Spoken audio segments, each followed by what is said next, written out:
Hey family, it's Lisa here. And I wanted to come on here really quickly and share something that I've been wanting to share for a month now. And I finally am like, okay, just share it already. What are you waiting for? So most of you know that I am a New York City public school dance educator.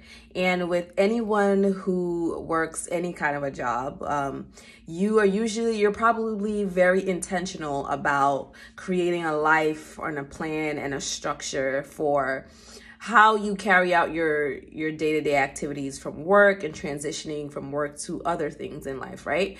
And so similarly, I am the same way. And so when I started out last school year, I was very intentional about like making sure I'm exercising as much as I need to for my build, my body, my health, right? And somewhere along the line, I started to struggle a little bit. You know, life was life, and one of the first things I did was neglect that part of my life.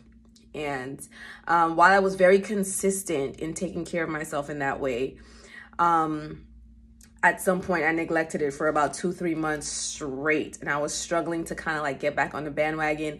And every time I tried to get back on the bandwagon, I found myself beating myself up and saying, oh, tomorrow, I don't feel ready today, and blah, blah, blah, blah. And then, guilt and shame kind of riddled me for a few weeks. And then finally, one day I got up and I was like, let me go pray, because I was dealing with some things. And I was like, let me go pray. So I went and I got up to pray. And before I got up to pray, I had some music, some inspirational music that was just kind of like ultimately would lead me into the place of prayer. And I got up, and before I even got to the place where I said I would, pray, I just started to dance and to like worship and move. And I caught myself in the mirror, and I saw myself dancing in the mirror. And I was like, whose legs are those? Them legs look brolic. It was my legs, and they look strong. Like I can see muscles coming through my legs. And I was like, Lisa, you're stronger than you think. And that was a lesson that I learned in that moment, because I was like dancing and I kept looking at my leg. I was like, wow, my leg looks really good. Like it looks like I've been working out, like I've been exercising. Meanwhile, I had not been exercising for about 2 months. And so as I continued to worship and eventually I went down to prayer, the Lord, he said 2 things to me. And one of the first things he said to me was that you're stronger than you think, right? You had a level of consistency that was unmatched before whatever came and took you out. Right? 1, you're stronger than you think. 2, when you walk away from the level of consistency or practice that you previously established or wish you had, that doesn't necessarily mean that you lost everything that you gained, right? That doesn't necessarily mean that you're weak.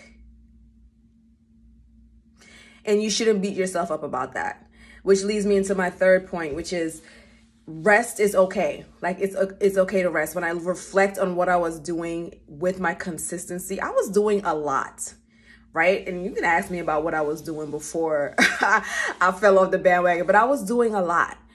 And rest is also productive, because when I started to exercise again, I felt rejuvenated. I felt stronger than the last time I exercised. So the rest that I had where I was away from exercising for a while really, really rejuvenated me, right? So be encouraged if you're someone who exercises, or if you're someone who has a routine and maybe you feel discouraged or shame or guilt, or you feel like it's difficult to hop back into the routine that you established for yourself.